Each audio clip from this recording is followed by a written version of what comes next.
Bab 2. Sebuah filosofi yang realistis. Dulu, saya sering kagum dan iri pada teman-teman yang punya kepribadian ceria, ekstrovert, dan rasanya hidupnya tidak ada masalah. Rasanya setiap bertemu mereka, senyum, canda, dan tawa selalu mengelilingi keseharian mereka. Ini sungguh kontras dengan penampakan saya yang selalu digambarkan terlalu serius. Jika berjalan saja saya sering menundukkan kepala. Karenanya, dulu saya terkadang memikirkan bagaimana mengubah kepribadian saya. Bagi saya, seorang yang dalam tanda kutip bahagia harus seperti teman-teman saya yang tadi, selalu tampak tersenyum dan tertawa. Bisa ditebak, usaha mengubah kepribadian ini gagal total. Cetakan saya sudah seperti ini. Saya mulai berpikir, bisakah saya dalam tanda kutip bahagia tanpa mengubah kepribadian asli saya? The problem with positive thinking. Setelah membaca hasil survei khawatir nasional dan mendengarkan penjelasan Dr. Andri, saya jadi berpikir bahwa kekhawatiran sehari-hari bukanlah sebuah kondisi yang bisa dianggap remeh. Selain membuat kita jadi sulit merasakan damai, ada resiko lain, yaitu ancaman atas kesehatan fisik kita sendiri. Terus bagaimana dong solusinya? Adakah cara mengatasi kekhawatiran sehari-hari dan juga emosi negatif lainnya? Saya dikenal memiliki karakter yang pesimis dan seringkali berpikir negatif ketika berkumpul dengan teman-teman atau keluarga. Lalu ada yang mengusulkan ide untuk bersenang-senang. Saya pasti mampu melihat semua kemungkinan buruk yang bisa terjadi dari ide tersebut. Contoh, yuk kita main ke tempat paling gaul saat ini. Saya akan jawab, males, nanti sudah capek mengantri gak dapet tempat. Yuk jalan-jalan keluar kota. Saya, nanti macet, hanya capek saja jadinya. Yap, bisa terbayangkan betapa populernya saya di pertemanan. Seringkali nasihat yang saya dapatkan adalah, jangan berpikir negatif melulu dong, think positif aja. Pada umumnya pernyataan itu berarti sebaiknya saya hanya memikirkan kemungkinan yang positif atau terbaik saja daripada memikirkan hal negatif yang mungkin terjadi.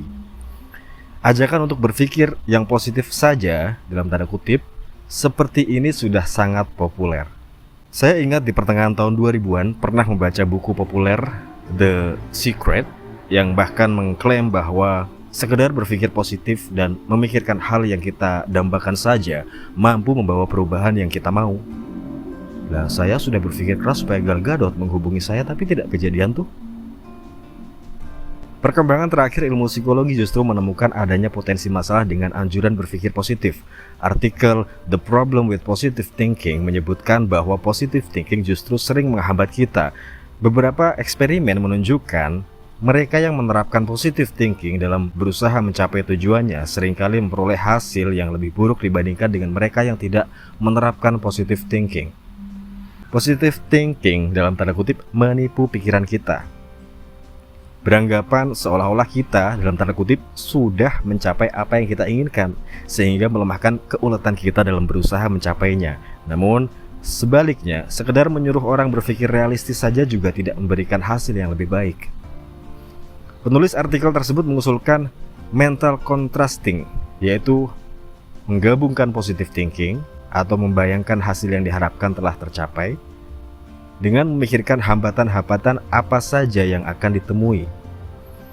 Penelitian menunjukkan peserta eksperimen yang melakukan mental contrasting ini memperoleh pencapaian yang lebih baik dibandingkan dengan mereka yang hanya membayangkan hal-hal positif saja atau yang hanya membayangkan hal negatif saja. Artikel The Tyranny of Positive Thinking Can Threaten Your Health and Happiness. Tirani berpikir positif dapat mengancam kesehatan dan kebahagiaan Anda. Di Newsweek menyatakan bahwa positive thinking justru bisa menyebabkan sebagian orang gagal dan merasa depresi karena secara implisit, dalam tanda kutip, menyalahkan diri sendiri jika mereka tidak merasa bahagia. Misalnya, kita sedang merasa terpuruk karena tidak lulus ujian. Kesedihan ini masih ditambah lagi kita menjadi merasa bersalah karena merasakan kesedihan itu sendiri. Saya seharusnya bisa positive thinking, kenapa saya masih merasa sedih? Ini bagaikan kena tinju 2 kali. Dan tinju yang kedua merasa bersalah karena tidak bisa bahagia. Justru yang lebih merusak dibandingkan kegagalan saat ujian itu sendiri.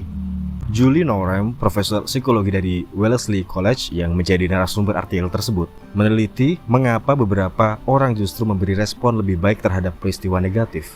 Sebuah sikap yang disebutnya sebagai pesimisme defensif. Penelitiannya menunjukkan bahwa dengan memikirkan segala sesuatu yang bisa berjalan tidak sesuai rencana, orang-orang ini justru mengurangi kekhawatiran mereka dan seringkali sanggup mengantisipasi hambatan-hambatan tersebut. Dari artikel yang sama, penulis Barbara Ehrenreich menyalahkan krisis finansial 2008 kepada para investor yang menolak untuk memikirkan kemungkinan yang buruk atau berinvestasi hanya membayangkan untung besar saja, tidak mau memikirkan bahwa investasi bisa juga merugi. Nanti kita akan melihat bagaimana temuan di atas sudah dipikirkan oleh para filsuf Stoa sejak 2000 tahun yang lampau. Bagaimana dengan agama? Tidakkah agama seharusnya menawarkan cara memperoleh kedamaian di dunia selain di surga? Walaupun di atas kertas memang demikian, tetapi dari pengamatan pribadi saya bahwa orang masih menjalani agama hanya sebagai dalam tanda kutip tiket ke surga, di mana ritual keagamaan menjadi sekedar daftar yang harus dicentang untuk memenuhi syarat masuk surga. Tetapi para penganutnya tidak memahami dan menerapkan substansinya sebagai pedoman kedamaian dalam kehidupan sehari-hari. Bahkan, seringkali, interpretasi agama dijadikan alasan untuk bertengkar dan menyakiti orang lain. Selain itu, identitas agama sering dijadikan dasar untuk, dalam tanda kutip, membedakan, bukan untuk mencari kesamaan yang mempertemukan common ground. Boro-boro mencari kesamaan antar agama dan keyakinan yang berbeda. Bahkan di dalam agama dan keyakinan yang sama saja kita bisa mencari-cari perbedaan interpretasi, mazhab, dan ritual untuk dipertengkarkan. Ini sebenarnya sangat disayangkan karena berbagai agama menawarkan mutiara kehidupan yang kaya dan saling melengkapi. Tetapi label identitas agama yang berbeda-beda justru bisa mendirikan tembok-tembok yang memisahkan. Misalnya, karena gue Kristen, gue gak bakal membaca kebijaksanaan yang ada di agama Islam. Atau karena gue Muslim, gue gak mau membaca kebijaksanaan yang ada di agama Hindu, dan seterusnya. Adakah ide alternatif yang bisa membantu kita merasa lebih tenang dan damai tanpa terbentur label dan politik identitas? Kira-kira 300 tahun sebelum Masehi atau sekitar 2300 tahun yang lalu, seorang pedagang kaya dari Siprus, sebuah pulau di selatan Turki bernama Zeno, melakukan perjalanan dari Phoenicia ke Peirus dengan kapal laut melintasi Laut Mediterania. Zeno membawa barang dagangan khas daerah Phoenicia, yaitu semacam pewarna tekstil berwarna ungu yang sangat mahal, yang sering dipakai untuk mewarnai jubah raja-raja. Pewarna ini dibuat dari ekstrak siput laut, dan proses pembuatannya sangat melelahkan karena ribuan siput laut ini harus dibuka dengan tangan hanya untuk mendapatkan beberapa gram ekstrak pewarna. Karenanya, tidak heran barang ini sangat berharga dan mahal. Malang tidak bisa ditolong, kapal yang ditumpangi Zeno karam. Zeno tidak hanya kehilangan seluruh barang dagangannya yang teramat mahal, tapi ia juga harus terdampar di Athena. Ini tentunya sebuah cobaan yang besar. Tidak hanya kehilangan harta benda, tetapi juga harus menjadi orang asing yang luntang-lantung di kota yang bukan rumahnya. Suatu hari di Athena, ia pergi mengunjungi sebuah toko buku dan menemukan sebuah buku filsafat yang menarik hatinya.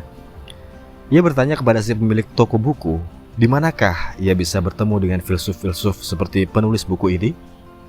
Kebetulan saat itu melintaslah Krates, seorang filsuf aliran sinik, dan sang penjual buku menunjuk kepadanya. Zeno pun pergi mengikuti Krates untuk belajar filsafat darinya.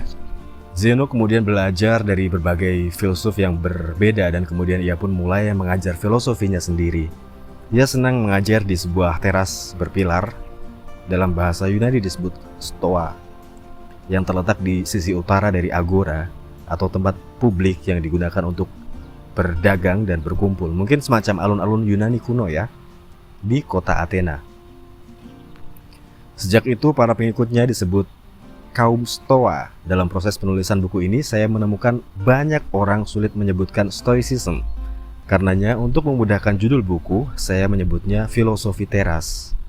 Terjemahnya langsung dari kata Stoa. Dari Zeno, filsafat ini dilanjutkan dan dikembangkan oleh para filsuf lain, mulai dari Yunani sampai ke Kaisaran Romawi. Beberapa dari mereka adalah Chrysippus dari Soli, Yunani, yang dianggap sebagai pendiri kedua Stoicism, Cato the Younger dari Roma, seorang politisi dan negarawan yang terkenal karena berani menentang Julius Caesar, Lucius Seneca dari Roma, seorang filsuf, negarawan, penulis drama, Musonius Rufus dari Roma, mengajarkan filsafat di era Kaisar Nero, Epictetus dari Yunani, terlahir sebagai budak, kemudian mendapat kebebasan dan tinggal di Roma, dan Kaisar Marcus Aurelius yang dikenal sebagai salah satu dari 5 kaisar terbaik, The Five Good Emperors. Stoicism kemudian meredup di awal abad ke-4 ketika Kekaisaran Romawi mengadopsi agama Kristen sebagai agama resmi negara. Sekarang, di abad 21, di belahan dunia barat, filosofi ini mulai populer kembali dengan buku-buku dan presentasi yang memperkenalkannya kembali ke publik. Seperti karya-karya dari William Verris, Ryan Holiday, dan Massimo Pigliucci. Bahkan, sekarang ada acara tahunan Minggu Stoa atau Stoic Week pada sekitar bulan Oktober sampai November, di mana para peminat Stoicism dari seluruh dunia bisa bersama-sama melakukan refleksi dan mempraktekkan filosofi ini selama seminggu dengan panduan online. Saat mempelajari Stoicism, saya menemukan filosofi ini jauh dari mengawang-awang atau lebih dari sekedar konsep yang abstrak dan intelek. Stoicism bersifat sangat praktikal dan bisa diterapkan sehari-hari. Saya pribadi menemukan alternatif laku hidup atau meminjam terjemahan Romo Setio Wibowo untuk Way of Life yang lebih baik dari ajaran positive thinking. Contoh sederhana bagaimana Stoicism telah mengubah karakter saya adalah sebagai berikut. Dahulu saya bisa berubah menjadi orang yang sangat pemarah jika terjebak di dalam kemacetan. Saya bisa sangat merasa stres, mengalami peningkatan detak jantung, dan sangat emosional di balik kemudi. Bayangkan Bruce Banner mau berubah jadi Hulk, tapi minus jadi gede dan hijau aja. Bahkan saat saya hanya menjadi penumpang dan tidak perlu mengemudi pun saya masih mengalami kemarahan ini. Jika berada di tengah kemacetan, saya merasa stuck, terjebak, frustasi, dan hal ini membuat saya murka. Perilaku saya sudah sampai mengganggu keluarga. Setelah menemukan dan belajar mempraktekkan Stoicism, saya berubah drastis. Kemacetan sudah tidak membuat saya emosional lagi. Bahkan ketika menghadapi perilaku pengguna jalan lain yang terkadang ajaib dan membuat saya ingin mengelus dada ayam. Efek dari Stoicism di hidup saya tidak hanya terbatas di situasi jalan raya. Stoicism membantu saya dalam menjalani hidup sehari-hari dengan lebih tentram dan tidak mudah terganggu oleh hal-hal negatif, kesialan, tekanan pekerjaan, sampai ke perilaku orang yang menyebalkan di sekitar. Karena saya telah merasakan manfaat mempraktekkan Stoicism, saya ingin berbagi kepada orang lain melalui buku ini. Siapa tahu filosofi teras ini bisa membantu orang-orang lain seperti saya, minimal memulai ketertarikan untuk mempelajari lebih dalam. Satu hal yang saya temui saat mempelajari Stoicism adalah betapa banyak prinsip-prinsipnya yang serupa dengan yang diajarkan berbagai agama, orang tua, nasihat kakek nenek, sampai budaya asli Indonesia. Saat membaca buku ini saya rasa akan banyak dari kamu yang berpikir, loh ini sama dengan ajaran agama saya. Atau ini kayak kata-kata orang zaman dulu ya. Atau ini seperti quote tokoh besar yang itu. Atau mungkin kamu kenal langsung dengan orang yang sudah mempraktekkan prinsip-prinsip filosofi ini, walaupun ia belum pernah membaca tentang Stoicism. Bagi saya prinsip Stoicism tersebut menunjukkan kebijaksanaan universal yang terkandung di dalamnya. Selain itu, karena ini adalah sebuah aliran filsafat dan bukan agama atau kepercayaan, seharusnya tidak terjadi tembok dan benturan-benturan yang umum timbul dengan ide-ide yang memiliki, dalam tanda kutip, label agama. Saya merasa kelebihan Stoicism adalah sifatnya yang kompatibel dan komplementer dengan berbagai kepercayaan. Dari yang sangat religius sampai agnostik, sekalipun bisa mendapatkan manfaat dari mempelajari Stoicism. Stoicism juga tidak bersifat dogmatis, karena ia bukan agama yang memiliki aturan mutlak yang tidak boleh dilanggar atau ada ancaman masuk neraka jika tidak dilakukan. Di luar ajaran-ajaran mendasar, para filsuf Stoa memiliki pengajaran yang tidak seluruhnya seragam satu sama lain. Sebagai filosofi, ia terbuka untuk diperdebatkan atau diadaptasi menurut kebutuhan masing-masing. Buku ini lebih memusatkan pada prinsip-prinsip dasar filosofi teras yang bisa membantu kita menjalani hidup dan ketidakpastiannya. Pada akhirnya, praktisi stoicisme lebih mementingkan praktik nyata dan memanfaatkan di dalam hidup mereka ketimbang meributkan dogma dan teks. Apa tujuan utama dari filosofi teras? Mari kita mulai dari apa yang bukan merupakan tujuan stoicisme. Stoicisme tidak dimaksudkan untuk mendapatkan hal-hal yang bersifat eksternal seperti sukses jodoh, disayangi bos dan istri sendiri bukan istri bos, mendapatkan ide bisnis startup yang gampang memperoleh investasi jutaan dolar, atau anak-anak yang jenius. Ini yang membedakannya dari banyak ajaran self-help populer masa kini. Nanti akan dijelaskan alasan mengapa para filsuf Stoa tidak mengajarkan hal-hal tersebut. Yang terutama ingin dicapai oleh stoicisme adalah 1. Hidup bebas dari emosi negatif, yaitu sedih, marah, cemburu, curiga, baper, dan lain-lain. Mendapatkan hidup yang tentram atau tranquil.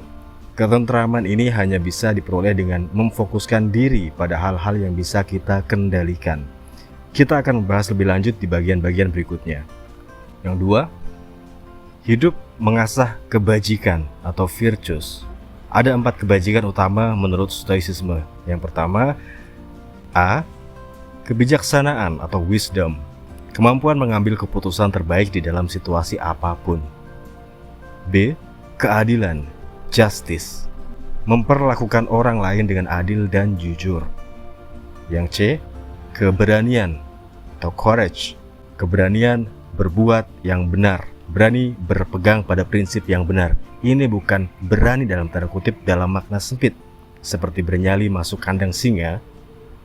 Walaupun jika kita membaca kisah hidup para filsuf Stoa, rasanya mereka juga akan berani masuk kandang singa jika memang perlu. Dan yang terakhir, D. Menahan diri atau temperance, disiplin, kesederhanaan, kepantasan, dan kontrol diri atas nafsu dan emosi. Saat saya mempelajari stoicisme, saya menemukan bahwa kebahagiaan dalam pengertian umum bukanlah tujuan utama yang dicari dalam filosofi ini. Para filsuf Stoa lebih menekankan pada pengendalian emosi negatif dan mengasah virtu atau kebajikan, atau terjemahan lain, keutamaan. Virtu dalam bahasa Inggris diambil dari kata dalam bahasa Latin virtus, dan kata ini sendiri diambil dari bahasa Yunani, arete. Dalam proses penerjemahan berlapis ini tentu ada makna yang hilang, dan penting untuk kita mengetahui apa makna asli dari kata arete. Dalam buku Stoicism and the Art of Happiness, Donald Robertson menerangkan bahwa arete bermakna menjalankan sifat dan esensi dasar kita dengan sebaik mungkin, dengan cara sehat dan terpuji. Atau, kalau saya mencoba menggunakan kata-kata saya sendiri, hidup sebaik-baiknya sesuai dengan peruntukan kita. Mungkin lebih jelas jika kita melihat contoh penggunaan arete dalam penggunaan bahasa Yunani aslinya. Seekor kuda yang kuat, tangguh, dan bisa berlari kencang bisa disebut memiliki arete. Atau sementara dalam bahasa Inggris tidak mungkin kuda itu disebut memiliki virtue. Atau dalam bahasa Indonesia kuda itu disebut bajik. Ini artinya si kuda yang berlari kencang ini sudah menjalankan hidupnya sebaik-baiknya sesuai sifat dan esensi dasar dari kuda.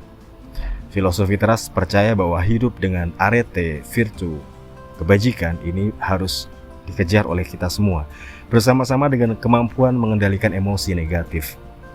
Maka hidup yang tentram, damai, dan tangguh akan hadir sebagai konsekuensi. Namun, untuk bisa hidup dengan arete, kita harus terlebih dahulu mengetahui apa sebenarnya esensi dan peruntukan kita sebagai manusia. Ini yang akan dibahas di bab berikutnya. Berbeda dari banyak aliran filsafat lain, stoicisme terasa lebih menekankan pada praktek dan tidak terlalu pada diskusi intelektual menyangkut ide-ide dan konsep abstrak. Semakin banyak saya membaca mengenai stoicisme, semakin saya merasa para tokoh-tokoh filsafat ini lebih menyerupai psikolog, konselor, guru BP, sekarang namanya guru BK, bimbingan konseling ya, dan life coach untuk zamannya. Mereka adalah pengamat perilaku manusia dan human condition yang tajam, sangat mengerti kehidupan manusia, bisa membedakan kebahagiaan dan damai yang substansial dari yang dangkal. dan juga pragmatis dalam penerapan sehari-hari.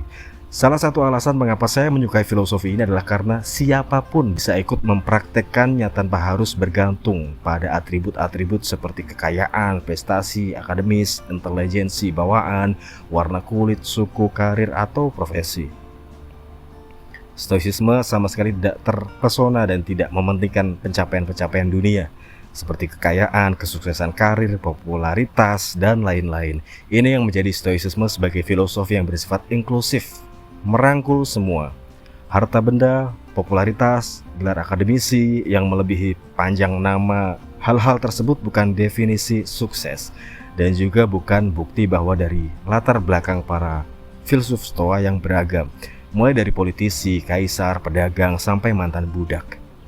Sebaliknya, jika seseorang memiliki rasa tentram dan sukacita yang tidak mudah goyah di situasi hidup apapun, jika ia menunjukkan kepedulian sosial, jika ia hidup dalam kebajikan, maka inilah buah-buah dari praktik stoicisme. Seorang praktisi Stoa seharusnya merasakan keceriaan senantiasa dan sukacita yang terdalam, karena ia mampu menemukan kebahagiaan sendiri dan tidak menginginkan sukacita yang lebih daripada sukacita yang datang dalam Inner Joys, Seneca on Happy Life. Tujuan membebaskan kita dari emosi negatif, minimal menguranginya, rasanya sangat relevan dengan kehidupan sekarang yang penuh ketidakpastian. Setelah membaca hasil survei nasional, rasanya pemikiran purba ini tetap relevan, bahkan sesudah lewat lebih dari 2000 tahun yang lalu. Di dalam artikel Why Stoicism Matters Today, Carl Anderson menyebutkan beberapa alasan mengapa Stoicisme tetap relevan di masa kini. Yang pertama, Stoicisme ditulis untuk menghadapi masa sulit. Lahir di era penuh peperangan dan krisis di Yunani, filsafat ini tidak menjadikan materi apapun damai di akhirat, tetapi damai dan tentram yang kokoh di kehidupan sekarang.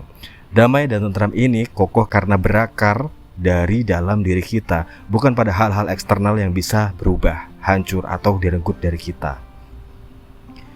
Di era di mana banyak hoax maupun fitnah yang beredar dengan liar di media sosial ataupun chat group, serta keriuhan politik yang seringkali berdampak pada relasi personal dan menyebabkan perpecahan di masyarakat, rasanya Stoicisme sama relevannya untuk Indonesia saat ini, seperti halnya di Yunani dan Romawi 2000 tahun yang lalu. Yang kedua, Stoicisme dibuat untuk globalisasi. Stoicisme mungkin adalah filsafat barat pertama yang mengajarkan persaudaraan universal atau universal brotherhood di tengah dunia yang rasanya semakin terpolarisasi dengan kiri versus kanan, konservatif versus liberal, tersekat oleh identitas suku dan agama. Sebuah filosofi yang mengajarkan bahwa kita semua adalah saudara dalam kemanusiaan, sungguh sangat dibutuhkan. Ini juga pas dengan kondisi Indonesia yang terasa memanas karena politik, di mana label-label pemisah dan penyekat terasa semakin menguat. 3. Stoicisme adalah filsafat kepemimpinan. Kepemimpinan di sini tidak sesempit kepemimpinan tim, organisasi, ataupun negara, tetapi dimulai dari memimpin diri sendiri. Stoicisme mengajarkan kita untuk memprioritaskan mengendalikan diri sendiri sebelum mencoba mengendalikan kehidupan dan orang-orang di luar kita. Stoicisme membekali para pemimpin untuk tegar di dalam kegagalan dan rendah hati di saat sukses. Bekal ini berguna bagi siapapun, tidak terbatas pada mereka yang memangku jabatan resmi. Buku The Daily Stoic memaparkan beberapa orang terkenal yang diketahui berdasarkan pengakuan langsung maupun tulisan-tulisan mereka. Mempelajari dan mempraktekkan stoicisme dalam kehidupannya, seperti mantan Presiden Amerika Serikat Bill Clinton, aktris Anna Kendrick, aktor Tom Hiddleston, penulis J.K. Rowling, dan Nicholas Nassim Taleb, penulis favorit saya, yang menulis buku keuangan, The Black Swan. Buku filosofi teras tidak dimaksudkan menjadi buku pengantar resmi stoicisme, apalagi sebagai referensi utama. Buku kecil ini tidak mungkin cukup menjelaskan keseluruhan filosofi ini.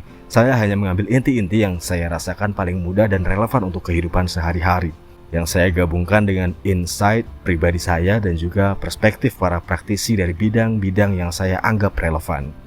Saya menganjurkan kamu untuk membaca lebih dalam dan menemukan sendiri filosofi ini secara lebih utuh, baik melalui tulisan-tulisan kontemporer mengenainya, atau membaca langsung tulisan-tulisan dari tokoh-tokoh filosofi ini.